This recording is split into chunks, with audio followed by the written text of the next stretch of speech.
Então, como a gente estava dizendo, estão conseguindo ver a minha tela?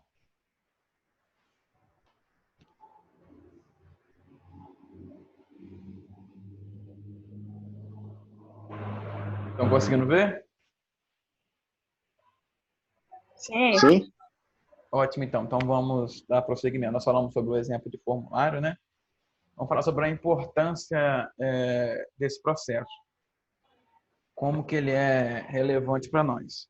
Então, inicialmente, como vocês devem imaginar, todo e qualquer método, ele busca sistematizar o processo. Então, é esse o objetivo que nós temos aqui do FEMEA, por exemplo.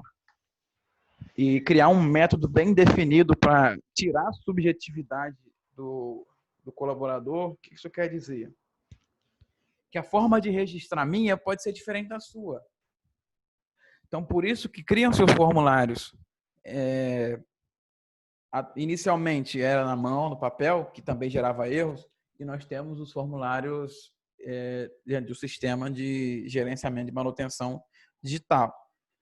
Então, a ideia é que se crie uma forma sistemática, um método padrão para se catalogar as informações, para que as informações também sejam confiáveis e estejam livres de erros, né? Que uma informação errada não é uma informação, ela só atrapalha.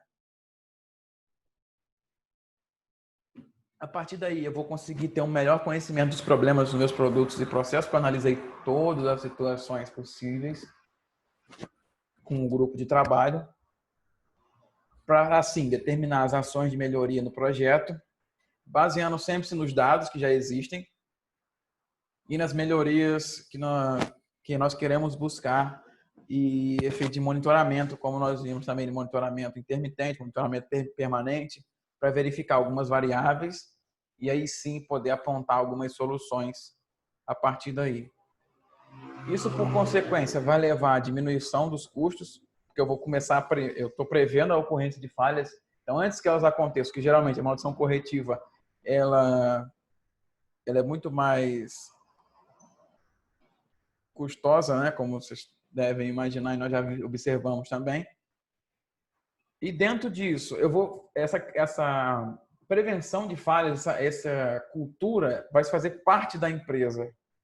Porque aí vai começar a cooperar os setores, o trabalho em equipe vai estar enraizado realmente, né, nesse ponto de colaboração de informações, colaboração de ações entre operação, manutenção, projeto, engenharia, controle, processos, tudo ser um só. Para quê? Para gerar uma satisfação maior dos clientes e ser bem sucedido, porque um ambiente agradável de trabalho facilita qualquer situação. Então, se tiver um ambiente colaborativo, de cooperação, de informações, de trabalho em equipe, tudo vai ficar mais simples. E sempre lembrando o objetivo em comum de todos eles, que é a satisfação dos clientes, fazer um bom processo, fazer um bom produto. Bom, quais são as etapas de aplicação do FEMEA? A gente falou que tem que ver as falhas, tem que ver os efeitos, tem que ver as causas, mas beleza. Então vamos ver as etapas bem definidas para a aplicação do FEMEA no processo ou no produto. Aqui está processo, no primeiro tópico, por exemplo, mas leiam produto também. Então, definir o processo / produto que será analisado. Beleza. Definir a equipe que vai fazer a avaliação do processo ou produto, priorizando aspectos multidisciplinares. Por exemplo, tem que ter um da mecânica, um da produção, um da elétrica, tem que ter um técnico, um engenheiro, um supervisor, um coordenador, um operador, para ter vários olhares diferentes, porque o que um observa de um ponto de vista, o outro vai observar diferente. Então, todas essas visões, essa combinação das expertises e das análises vão colaborar muito mais para que o FEMEA seja bem executado, porque nós temos vários olhares, vários pontos de interesse. Definir a não conformidade, também chamado de modo de falha. Então, nós vamos definir todos os modos de falha. A partir daí, eu vou identificar os seus efeitos. Posteriormente, ver a causa principal ou causas secundárias. Você pode ter mais de uma causa para uma falha. priorizar as falhas através do nível de risco. Essa falha tem um nível de risco maior, eu vou focar nela primeiro. Então, eu vou de um risco máximo até de risco mais baixo. Então, sempre agir a partir de ações preventivas ou detectivas para evitar que a falha venha a acontecer. Então, nosso objetivo é evitar que a falha aconteça. Então, sempre estar alerta e pronto para que esse tipo de situação não venha a acontecer. Por quê? Porque foi tudo analisado anteriormente. Aí, definir o prazo e o responsável pela ação preventiva. Foi semelhante ao que nós vimos no formulário anteriormente. Então, as etapas já são claras e elas fazem sentido com o que nós falamos até agora. Então, é, no caso, mais uma síntese dos passos que têm que ser seguidos para a aplicação do FEMEA, que são esses que aí estão. Planejamento. Então, para a execução de qualquer tipo de ação em qualquer setor, a ideia é que tenha um planejamento bem definido.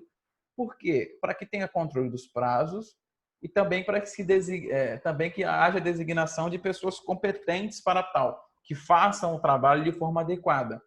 Então, eu tenho que descrever bem quais são os meus objetivos e qual é a delimitação da minha análise. Semelhante ao que estão fazendo o trabalho de conclusão de curso. Quem está nessa fase, logicamente. Você determina bem o que você vai analisar. Depois disso, você forma um grupo de trabalho, sempre buscando a multidisciplinaridade. Então, transdisciplinar entre as áreas do conhecimento. Com qual propósito? Ter vários olhares diferentes para a mesma situação. Fazer o planejamento de reuniões. Eu fazia várias reuniões durante o estágio. Isso foi muito assim, relevante para mim. Eu consegui aprender bastante coisa com os debates entre os engenheiros sobre um ponto em comum de uma falha. A partir daí, preparar toda a documentação. Ver todas as ordens de manutenção relacionadas àquele produto ou àquele processo, ou reclamações ou pontos de interesse, e deixar tudo pronto para que a análise comece a partir das reuniões e comece a se definir as causas, comece a se definir os modos de falha, as causas, os efeitos e os riscos, né? E a partir daí se define as ações que vão mitigar essas falhas. A análise de falha em potencial. Isso com relação ao preenchimento do formulário. Então, eu vou lá, vou destacar qual é a função e característica do produto ou do processo.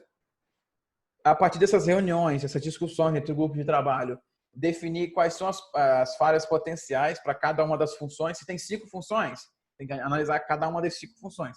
Pode ter falhas 1000 para cada uma das funções. Se todas têm que estar bem destacadas lá. Depois disso, cada uma dessas falhas tem que ser observado os efeitos dela para o processo ou para o produto. Pode ser mais de um, pode ser apenas um.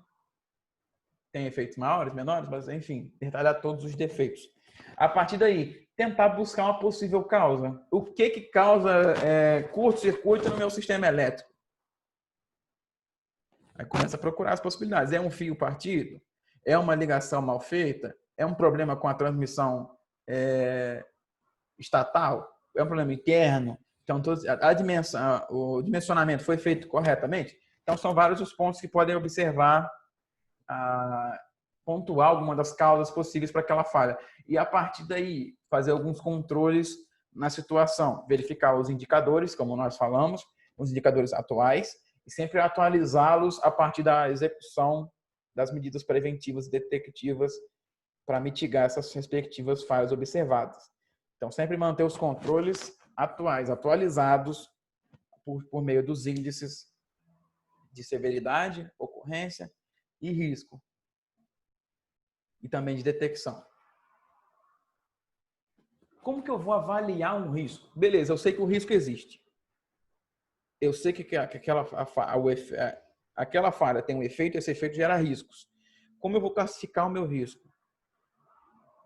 Por meio da severidade, né? Então, severidade, ocorrência e detecção. Então, a partir daí, eu vou obter o coeficiente de risco quando eu multiplicar esses 3 índices. Um exemplo, severidade. Digamos que a minha severidade seja alta, então número 7 ou 8. Então, o sistema deixa de funcionar e é grande o descontentamento do cliente. Então, essa seria uma prioridade alta. Se for muito alta, deixa de funcionar, porém afeta a segurança. Então, realmente é uma coisa muito grave. Por exemplo, a mínima. Então, o cliente mal percebeu que tem uma falha. Por exemplo, uma falha de pintura. A tinta craquelou, por exemplo. Tá lá, trincou. Então, isso ninguém viu.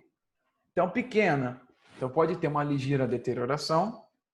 Aí o cliente vai ficar um pouquinho bravo. Vai ficar um pouco chateado. Então, a partir daí, das reclamações que vocês observarem, dos pontos de... Por isso que nós temos muito... Um dos setores que mais cresce nas empresas é do marketing pós-venda. Porque aí se observa a satisfação do cliente e busca efetuar essas melhorias tanto no processo quanto no produto, ou no próprio setor administrativo, na empresa no geral, para evitar que isso aconteça. Porque uma vez descontente, é difícil fidelizar novamente o cliente. Então, exemplos de índices. A ocorrência, ela é remota, pequena, moderada, alta ou muito alta? Então, a partir daí, eu faço a proporção. Detecção, ela é muito grande, grande, moderada, pequena ou muito pequena? Então, é fácil de detectar? Sim, certamente ela é detectar. Então, logo, ela é muito grande com índice 1 ou 2. Se ela for grande, tem a grande probabilidade de ser detectada. Se for muito pequena, certamente ninguém vai perceber. Ou seja, então certamente não será detectado. Então isso é baseado na classificação de cada situação. Então não existe um protocolo básico. Todos os casos desse aqui são detecção grande. Não, cada ponto, cada situação, cada análise específica é de uma forma, tem a sua especificidade, como o próprio nome já diz. Então, a ideia é que se sigam os índices que nós temos apresentados aqui, mas que cada situação é específica, ela é específica por si só. Então, jamais buscar fazer comparativos paralelos entre situações que não guardam semelhanças. Mesmo que guardem, a ideia é isso aí, entendeu? Deixar bem firme, bem adequado, seguindo o protocolo, que é esse que nós estamos dizendo aí, porém levando em consideração cada ponto específico de cada situação. As melhorias. Então, a partir daí, nós fazemos a utilização de conhecimentos, que é a expertise de cada um daqueles que compõem o grupo de análise, a sua criatividade também como brainstorming. Que o que você acha que pode resolver? Aí cada um fala um ponto, depois seleciona-se a partir dessas ideias que surgiram, as ações que eu posso realizar para diminuir o risco. Então, essa é uma prática muito comum em qualquer setor de manutenção, qualquer setor de melhorias de uma empresa.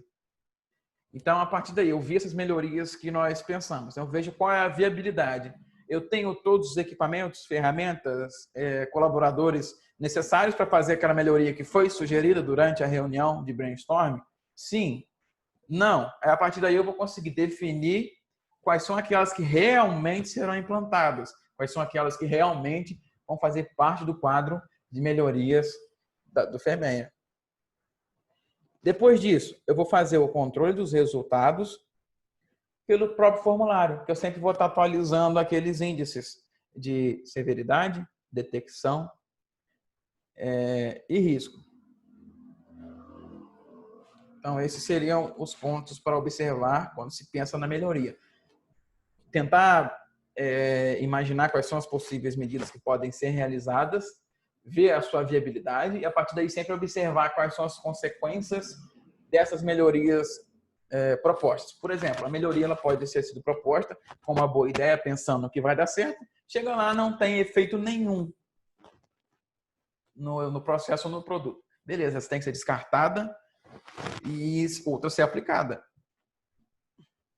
Ou ela pode não ser ideal para aquele processo. Por isso que eu falei, tem que ter especificidade na definição de cada um dos pontos do FEMEA. Sempre olhar fixamente para aquele processo, aquele produto que você está analisando naquele momento. Pode tomar como base algum outro? Lógico, mas sempre não evitar aquelas comparações básicas. Não, é igual. Não, não é igual. Pode ser parecido. Mas igual não vai ser. Continuidade. Como eu tinha falado com vocês lá no começo. O FEMEA é um documento vivo, entre aspas. O que isso quer dizer? Ele tem que estar sempre parte da rotina. Então, uma vez que eu fiz essa análise na minha empresa, então ela tem que ser revisada constantemente, sempre que ocorrer alguma alteração no produto ou no processo. Então, se eu apliquei alguma melhoria para evitar que as falhas aconteçam, eu tenho que estar sempre verificando quais são as consequências daquelas ações de melhoria. Está gerando melhoria realmente? Sim, não. A melhoria está gerando é ideal? Não é ideal? É pequena? Procurar outro método? Não, esse método está adequado? Acertamos em tudo? Então, as chances de fazer modificações no meio do processo, elas existem e fazem parte dessa análise. Então, não são erros, são medidas que não foram eficientes para aquela situação.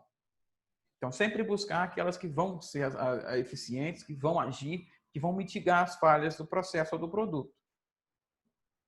Aplicações, por exemplo.